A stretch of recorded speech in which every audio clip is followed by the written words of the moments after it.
बहुत स्वागत है लॉ कॉर्नर के शो में दोस्तों आपका। आज 23 जनवरी को इंडिया गेट पर 26 जनवरी की परेड की रिहर्सल हुई। इंडिया गेट के चारों तरफ दूर दूर तक स्कूल, कॉलेज, कोर्ट्स, ऑफिस और दुकानें सब बंद कर दी गईं। पुलिस ने सड़कों पर आम जनता की आवाजाही पूरी तरह रोक दी, जिसके चलते दूर दूर तक दिल्ली की सड़कों पर जाम लग गया। एम्बुलेंस तक को नहीं जाने दिया गया। जनता को इस सब से बहुत भारी परेशानी हुई। गण के खिलाफ तंत्र का यह निर्लज्ज प्रदर्शन आज घंटों जारी रहा, जिसे सड़कों पर फंसे दसियों लाख लोगों ने व्यवस्था को, इस तंत्र को कोसते हुए भुगता। आज इसी विषय पर चर्चा करने के लिए हमने अपने स्टूडियो में विशेष अतिथियों को आमंत्रित किया है। तो मेरे साथ अफशा प्राचा जी हैं और असद भाई हैं। आप दोनों से हमारे दर्शक अच्छी तरह परिचित हैं, तो मैं उनका कोई विस्तृत परिचय आज नहीं दे रहा हूं। तो मैं सबसे पहले अफशा जी आपसे ये जानना चाहूंगा, इस विषय पर जिस तरह का आज जाम लगा और जिस तरह की परेशानी लोगों को हुई, कि इस पर लोगों की प्रतिक्रिया क्या थी। जो लोग इसमें स्ट्रैंडेड थे, फंसे हुए थे, वो किस तरह की प्रतिक्रिया इस मामले में दे रहे थे। जी राजेश जी, आपका बहुत बहुत शुक्रिया इस महत्वपूर्ण मंच पे मुझे ज्वाइन करवाने के लिए। आपने बिल्कुल ठीक कहा कि जिस तरह गणतंत्र के नाम पे जनता को परेशानी में डाला गया, वो मंजर देखने वाला था। चारों तरफ लंबी लंबी ट्रैफिक की लाइन,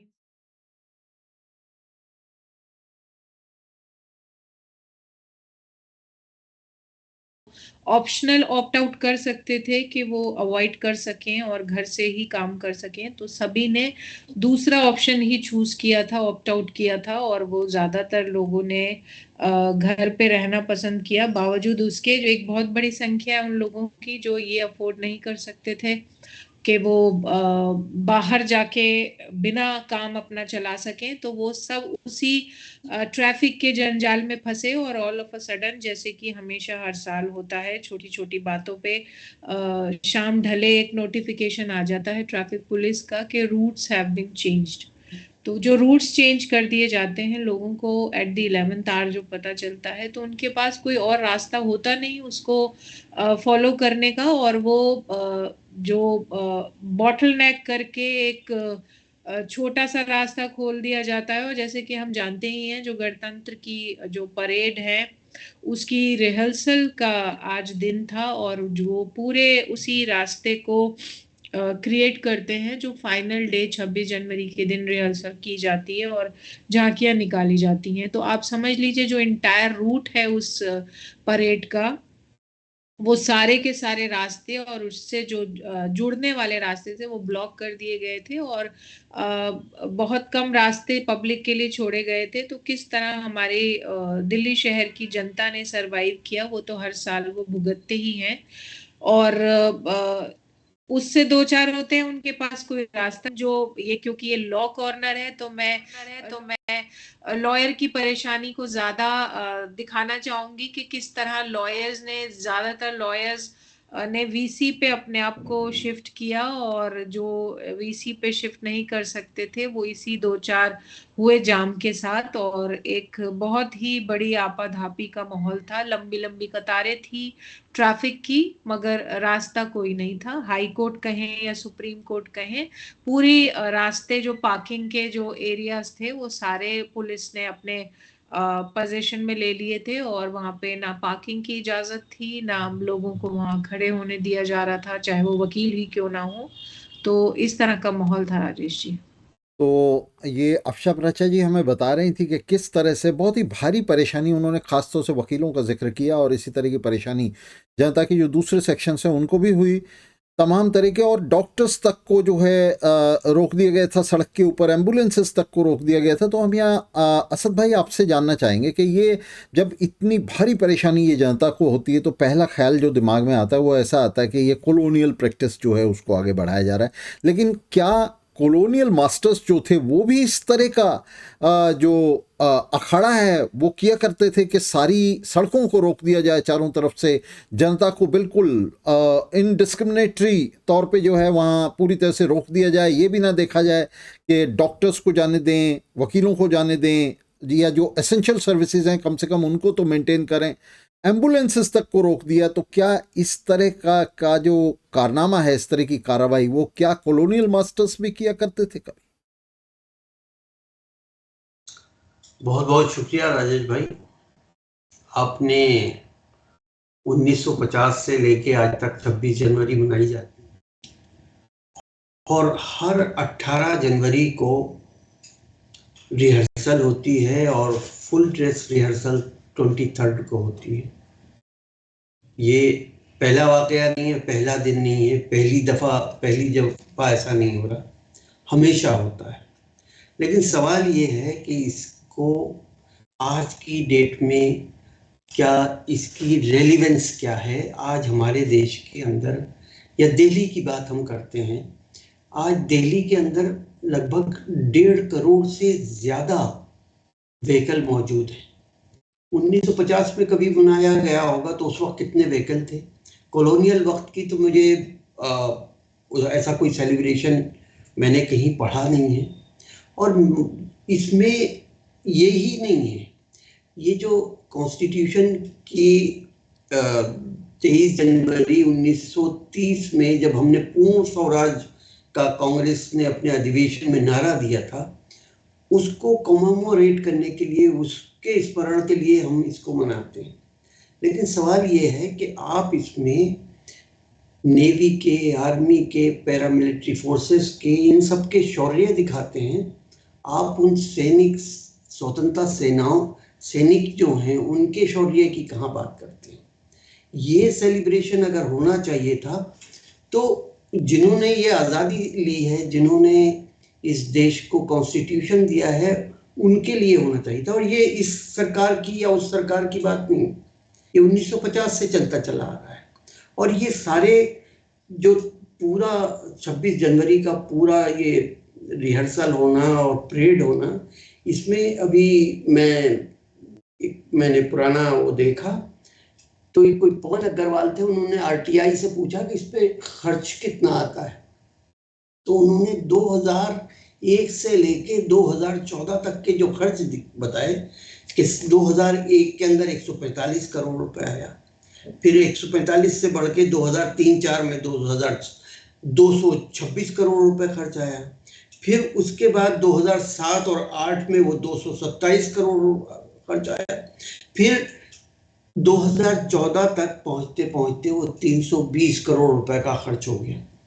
इस गरीब मुल्क के अंदर जहाँ पे लोगों के पास छत नहीं है, खाने को नहीं है, और कितने लोग जो है बीपीएल जो एक रेखा है, गरीबी रेखा से नीचे रहते हैं, वहाँ पे सरकारें क्या इतने ज़्यादा खर्च किसी करना क्या कोई औचित्य है? ये सवाल हमारे दिल में खड़ा होता है।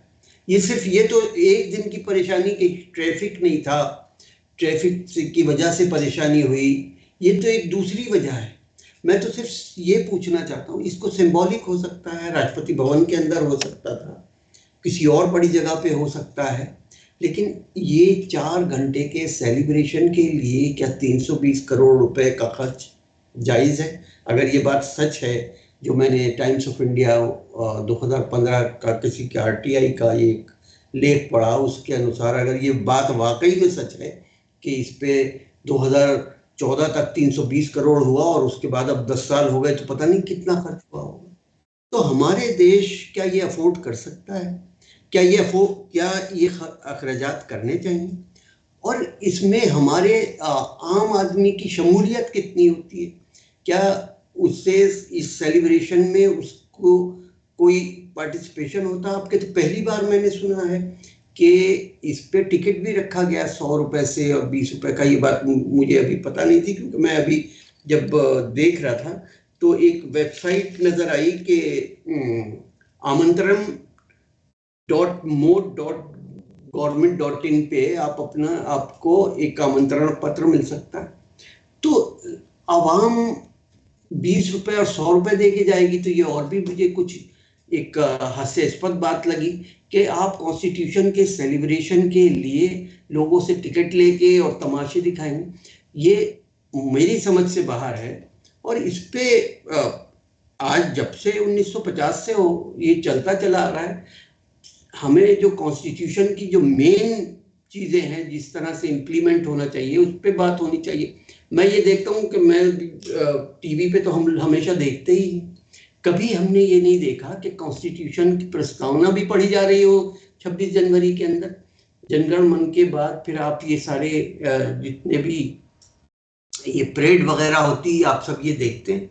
तो अगर हमें कॉन्स्टिट्यूशन का सेलिब्रेशन करना है तो इसके लिए सेमिनार हो, इसके लिए वर्कशॉप्स हो, इस पे बातचीत होनी चाहिए, इसके इम्प्लीमेंटेशन की बात होनी चाहिए, फंडामेंटल राइट्स की बात होनी चाहिए। कॉन्स्टिट्यूशन के अंदर अगर हमें कुछ लगता है कि इसमें तब्दीली होनी चाहिए तो उस पर बात होनी चाहिए।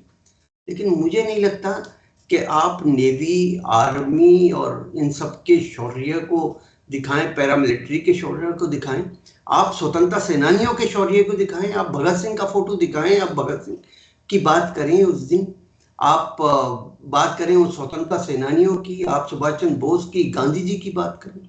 मुझे नहीं लगता कि इसकी कोई आज की डेट में कोई रेलिवेंस या जरूरत है। और आप इस जो दिल्ली के अंदर जितनी क्राउडेड दिल्ली है उसमें आप 3-4 दिन तक ये सेलिब्रेशन करें तो उसकी तो बिल्कुल ही जरूरत नहीं है। आप इसे तो ये असद भाई हमें बता रहे हैं और बहुत ही महत्वपूर्ण बात उन्होंने उठाई। उन्होंने कहा कि 2014 में 320 करोड़ रुपए इस आयोजन के ऊपर जो है खर्च किए गए थे। बहुत बड़ा अमाउंट है और उससे हम, जैसा उन्होंने कहा कि 10 साल आगे आ गए हैं और आज की तारीख में इसके ऊपर ये सैकड़ों करोड़ रुपए का जो खर्च है इस तरह के आयोजन पे, ये पूरी तरह से बहुत ही शेमलेस एक्सपेंडिचर है एक ऐसे देश में जहां ऑक्सफैम की रिपोर्ट के मुताबिक 30% के करीब जो जनता है वो तो गरीबी की रेखा से नीचे, जिसे 2 वक्त का खाना भी नहीं मिलता है। तो ये बहुत ही शेमलेस एक्सपेंडिचर है। और इसके अलावा बहुत ही महत्वपूर्ण मुद्दा जिसे लेकर मैं अफशाह जी के पास भी आ रहा हूँ, बहुत ही महत्वपूर्ण मुद्दा दूसरा है जो उन्होंने उठाया कि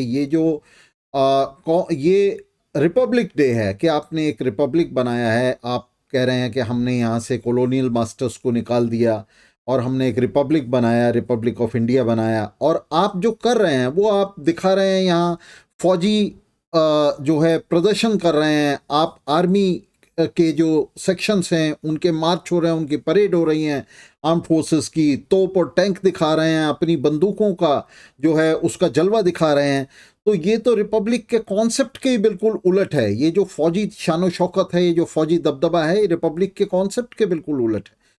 तो मैं अफशाह जी आपसे जानना चाहूँगा कि ये जो बात कही जा रही है कि हमने जो है एक रिपब्लिक बना लिया और हम देख रहे हैं कि वही जो कॉलोनियल लीगेसी है उसको भी कैरी ऑन किया जा रहा है और उससे भी बदतर हो गया है। जैसा असद भाई ने कहा कि ये तो कॉलोनियल मास्टर्स भी नहीं कर रहे थे जो आप कर रहे हैं, रास्तों को रोक रहे हैं। जिस गण की बात कर रहे हैं उस गण को तो आपने रास्ते रोक करके उसको तो एक तरफ खड़ा कर दिया और बीच में तमाशा हो रहा है, फौज का तमाशा हो रहा है, तोप और टैंकों का तमाशा हो रहा है। तो एक नौटंकी जैसा जो है कुछ हो रहा है जिसमें तंत्र को गण के ऊपर लाद दिया गया है। एक तरह से गण को बिल्कुल किनारे लगा दिया गया है और तंत्र को जो है उसको फोकस में, बीच में, केंद्र में खड़ा कर दिया गया।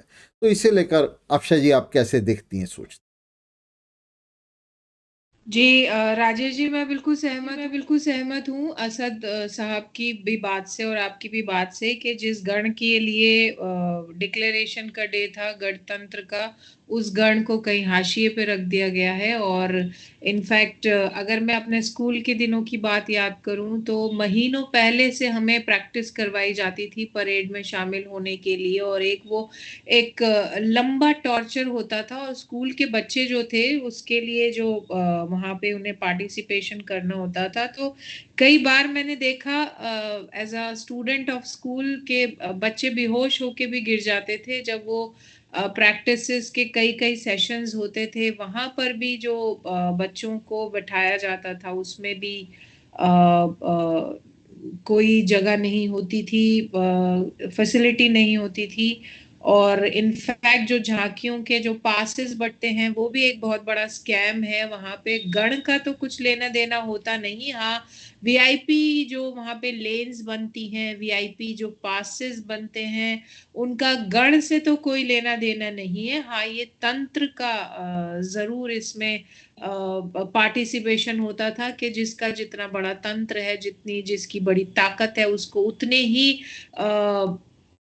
उस परेड को विटनेस करने के लिए वीआईपी सीट या लेन अवेलेबल कराई जाएगी।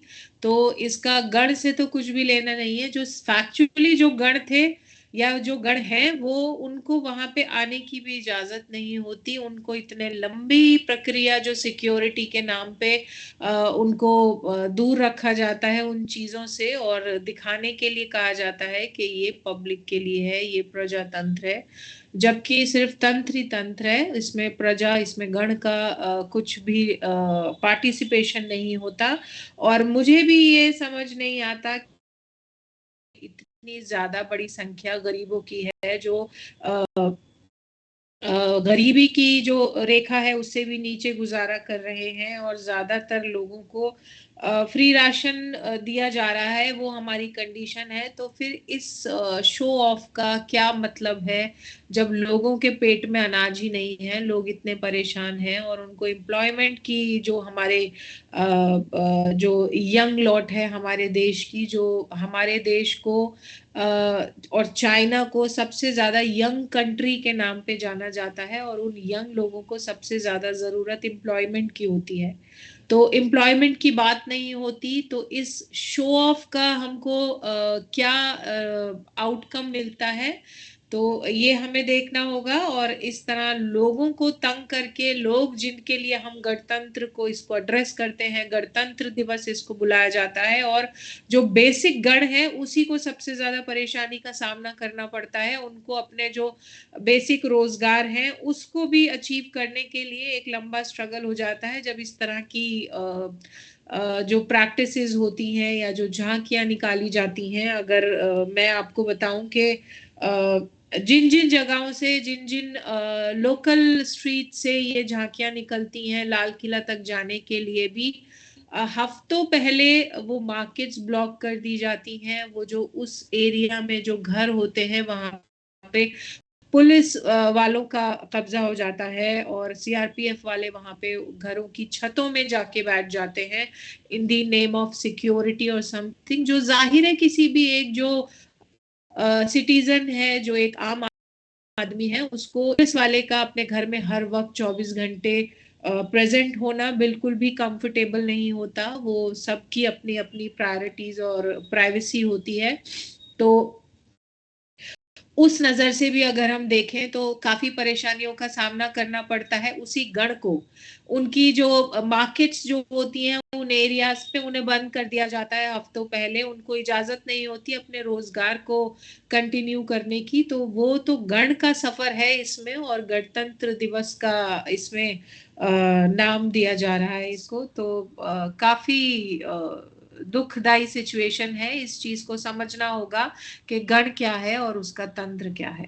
जी राजेश जी। जी, तो ये अक्षय जी हैं जो हमें बता रही थी कि किस तरह से जो तंत्र है वो गण के खिलाफ एक आतंक जैसा जो है स्थापित कर रहा है कुछ गणतंत्र दिवस के नाम पे। जैसा उन्होंने बताया कि लोगों के घरों में जबरदस्ती स्नाइपर्स उनकी छतों पर जाकर बैठते हैं, उनकी मर्जी के खिलाफ उनकी जो प्राइवेसी है उसको भंग कर दिया जाता है, और पूरा माहौल ऐसे बना दिया जाता है कि जैसे कोई फौजी मोर्चा लग रहा है। अभी असद भाई ने हमें बताया था कि किस तरह से जो फ्रीडम फाइटर्स हैं जो यहाँ आज़ादी के लिए लड़ रहे थे, एंटी कॉलोनियल स्ट्रगल में लड़ रहे थे, उनको तो पूरी तरह से एक तरफ कर दिया गया, और बस यहाँ फौजी बैंड और गोलियों का तमाशा हो रहा है, तोपों और टैंकों का तमाशा हो रहा है। तो इस सब के बीच में जो गणतंत्र का जो कॉन्सेप्ट है, जो हमें सुनहरे सपने 1947 में दिखाए गए थे, वो तो कहीं ना कहीं खो गए हैं, और उनकी जगह हम देखते हैं कि गणतंत्र के नाम पर चाहे कुछ घंटों के लिए एक आतंक का राज कायम हो जाता है। क्या ये सब इसलिए है कि 1947 में जो गणतंत्र बना, जिसको इन्होंने गणतंत्र कहा, वो एक पूंजीवादी गणतंत्र था। एक मुट्ठी भर बड़े बड़े पूंजीपतियों के हाथ में एक ऐसी सत्ता थी जिसे उन्होंने झूठ मूठी गणतंत्र का नाम दिया, और वो गणतंत्र, वो गण का तंत्र, वो गणराज्य जिसके लिए फ्रीडम फाइटर्स भगत सिंह जैसे लोग जो है वो संघर्ष कर रहे थे, लड़ रहे थे, तो उसको जो है कहीं ना कहीं एक तरफ कर दिया गया। कहीं ना कहीं ब्रिटिश पूंजीपतियों और भारतीय पूंजीपतियों के बीच में एक घृणित समझौते से ये जो सत्ता में आई सरकार, इसका अंतिम परिणाम हम अपने सामने ये देख रहे हैं कि वे लोग जिन्होंने खुलकर हमारे फ्रीडम फाइटिंग का, हमारे एंटी कॉलोनियल स्ट्रगल का, उपनिवेशवाद विरोधी संघर्ष का विरोध किया था, अंततः वे लोग सत्ता में आ गए हैं। तो ये पूरा एक तरह से एक चक्र, और मैं कहूंगा कि कुचक्र जो है वो पूरा हो रहा है। तो इसे लेकर असद भाई आप कैसे देखते हैं, क्या कहेंगे? राजेश भाई, 2630 को जो पूर्ण स्वराज का एक कंसेप्ट था, जो एक ख्वाब था, वो हमने 26 जनवरी 1950 को हासिल किया। और वो ख्वाब ये नहीं था कि हम इसको इस तरह सेलिब्रेट करेंगे कि जहां आम आदमी को जिन चीज़ों का सेलिब्रेशन हो रहा है उससे दूर रख के सिर्फ उनको दिखाया जाएगा। और आज, और कहा यह जाता है कि टैक्स पेयर के जो पैसे हैं, टैक्स पेयर में अगर आप माचिस भी खरीदते हैं तो आपको जीएसटी देनी पड़ती है। आप छोटे से छोटी चीज़, तो हिंदुस्तान का हर आदमी कहीं ना कहीं टैक्स पे करता है, और उसका जो भी यूटिलाइजेशन होना चाहिए वो पब्लिक वेलफेयर के लिए होना चाहिए। अब आज 74-75 साल के बाद इस सेलिब्रेशन की, और लगातार हो रहा है, कांग्रेस की गवर्नमेंट रही, जनता पार्टी की रही, जनता दल की रही, बीजेपी की 2 बार आ गई, पहले आई फिर कांग्रेस की वापस आ गई। इस बारे में किसी सरकार ने ये नहीं सोचा कि ये जो जनतंत्र है जिसके लिए हम लड़े थे और जो हमने हासिल किया था, जो हमारे स्वतंत्रता सेनानियों ने जिस चीज़ के लिए लड़ाई की थी, कि ये हम वो वाकई उसी कॉन्स्टिट्यूशन का इम्प्लीमेंटेशन इस तरह से करेंगे। ये सिंबॉलिक हो सकता है, सेलिब्रेशन अगर होना था, इसको इस तरीके से करना, उस पर इतना ज़्यादा खर्च करना, उसको इतना बहुत ही ज़्यादा एक्सपेंसिव बनाना, मुझे लगता है कि आज की डेट में इसकी ये रेलिवेंस नहीं है इसमें। जबकि आज भी जो थीम रखी गई है वो विरासत और विकास की रखी गई है।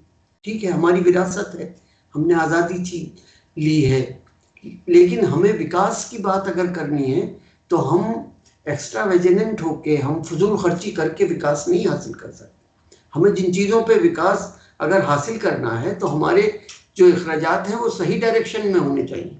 जो जनता का पैसा है, जो ये पूरी पब्लिक मनी है, इसका इस्तेमाल सही होना चाहिए। इसका इस्तेमाल वहाँ पे जो लुटियंस में रहने वाले मेंबर ऑफ पार्लियामेंट्स और chief of the army staff और जो सुप्रीम कोर्ट के जजेस, हाई कोर्ट के जजेस और मिनिस्टर्स, सबको बिठा के आप एक सेलिब्रेशन करते हैं। उसमें आम आदमी सड़क के बाहर खड़ा हुआ होता है, दूर खड़ा होता है, और उसकी इतनी फ्रिस्किंग होती है कि अंदर तक जाते जाते जिस स्वराज का तसव्वुर किया गया था वो कहीं ना कहीं उसे ऐसा लगता है कि हम किसी गुलाम मुल्क में हैं, और जहाँ पे हमको शक शुबे से देखा जा रहा है कि हम अपनी ही आज़ादी, अपने ही कॉन्स्टिट्यूशन के सेलिब्रेशन में अगर जा रहे हैं तो हमें इस तरह से देखा जाता है।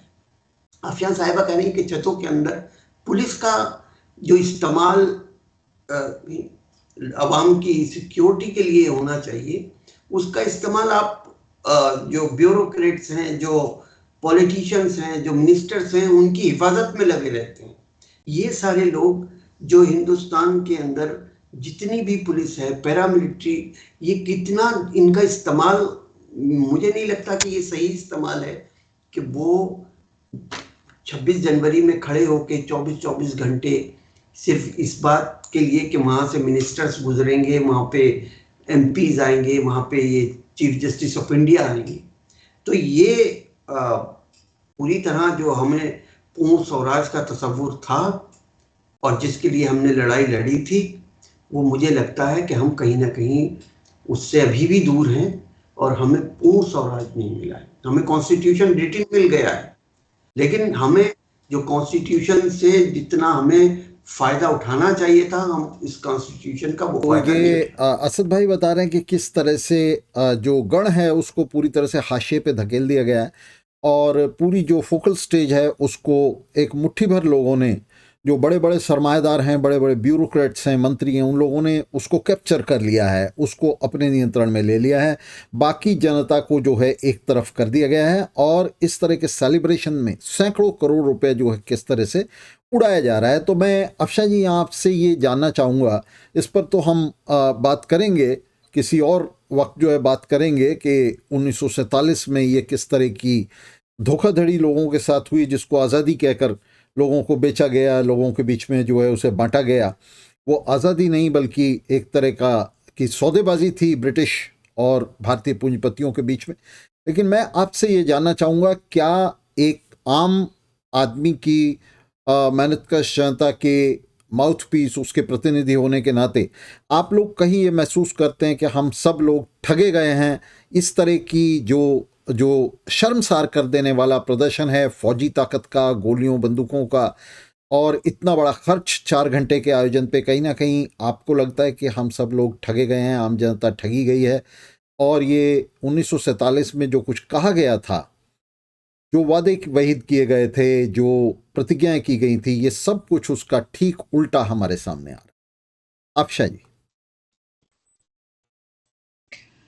जी राजेश जी, बिल्कुल मैं समझती हूँ कि जिस तरह आम लोगों ने अपनी शहादतें देख के जितने भी थे इस आज़ादी को, उन्होंने पूरा अपने जोश और खरोश जी जान लगा के आज़ादी को हासिल किया था, सिर्फ इस नियत से कि हम जो गुलामी की जिंदगी जी रहे हैं, एक आज़ाद समाज होगा, एक आज़ाद इन्वायरमेंट होगा जहाँ आम इंसान की तरह जिंदगी गुजारने का मौका मिलेगा और जो मेहनत करेगा जितनी, उसको उतना ही उसका फल मिलेगा। मगर जो देखा गया है, जो आउटकम आज देखा जा रहा है, वो रंग तो भले ही बदल गए। जो जालिम थे, जो ऑपरेसर्स थे, चाहे अब वो उतने गोरे नहीं, अब उनसे थोड़े से कम गोरे हमारे ऊपर जो आम लोग हैं उन पे अत्याचार करते हैं। जो जो एक सिस्टम है, किस तरह एक आम इंसान उलझ के रह गया। तो मैं समझती हूँ कि जितनी आम इंसान को आजादी की खुशी होती है या गणतंत्र दिवस की खुशी होती है, वो आम इंसान ही उसमें पार्टिसिपेट नहीं कर पाता, क्योंकि जिन रास्तों से उसे गुजरना पड़ता है सिक्योरिटी के नाम पे या रूल्स के नाम पे, रेगुलेशंस के नाम पे, जैसे आपको मैंने पहले बताया कि जिस तरह से हफ्तों पहले दुकानें बंद कर दी जाती हैं मार्केट्स की, और घरों में इंस्टीट्यूशंस का पुलिस की शक्ल में या सीआरपीएफ की शक्ल में लोगों के घरों में घुस जाना और उनके घरों में हफ्तों पहले एक छत पे उनका कंट्रोल से बाहर निकल जाना, उन्हीं आम लोगों के जिनको एक रिप्रेजेंटेटिव बताया गया है उस गणतंत्र में, गण का जो पर्यायवाची है, उनके लिए कितना ये खुशी का और डर या फिर डर का माहौल मैं कहूंगी होगा कि वो अपने ही घर को इस्तेमाल नहीं कर सकते या अपने ही घर को एंजॉय नहीं कर सकते इंटायरली, जब तक के ये 26 जनवरी का जो सिक्योरिटी का प्रोसेस है वो खत्म ना हो जाए, जो फिर तकरीबन 29 तारीख तक रहता है, जब तक कि दोबारा वो रिवर्स ना हो जाए। तो आप सोचिए कि 1 महीने जनवरी के कम से कम लगा के 15 दिन तक उनका ना उनके रोजगार पे जो भी वो एरिया है पूरे उन पे हक रहता है, ना उनके घरों पे उनका कंप्लीटली हक रहता है। तो वो ज्यादा डरते होंगे इस दिन को आने से, या उनके दिल में वो खुशियां आती होंगी कि किस तरह अब हमें परेशान किया जाएगा, किस तरह अब हमें सिस्टम के हाथों टॉर्चर किया जाएगा। तो इस चीज को सोच के तो लगता है क्या क्या आज जो हमारे देश के शहीद थे, क्या उन्होंने यही सब एंटिसिपेट करके इतनी अपनी जानें, अपने खून बहा के, इतनी तकलीफों को, इतने टॉर्चर्स को सह के जिस आजादी को अचीव किया था, क्या यही वो आजादी थी? जी राजेश जी।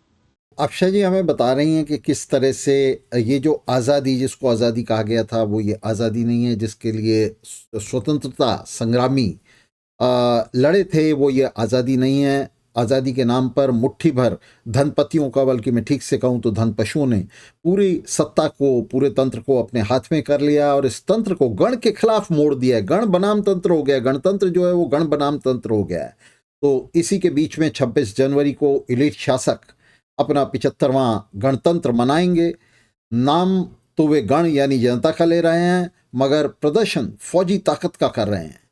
तोप, टैंक, मशीन गनों और फौजी परेड के जरिए तंत्र गण पर रुआब झाड़ रहा है, तंत्र को गण पर लादा जा रहा है। दुनिया भर में ये पूंजीवादी गणतंत्र गण पर तंत्र का बोझ बन गए हैं।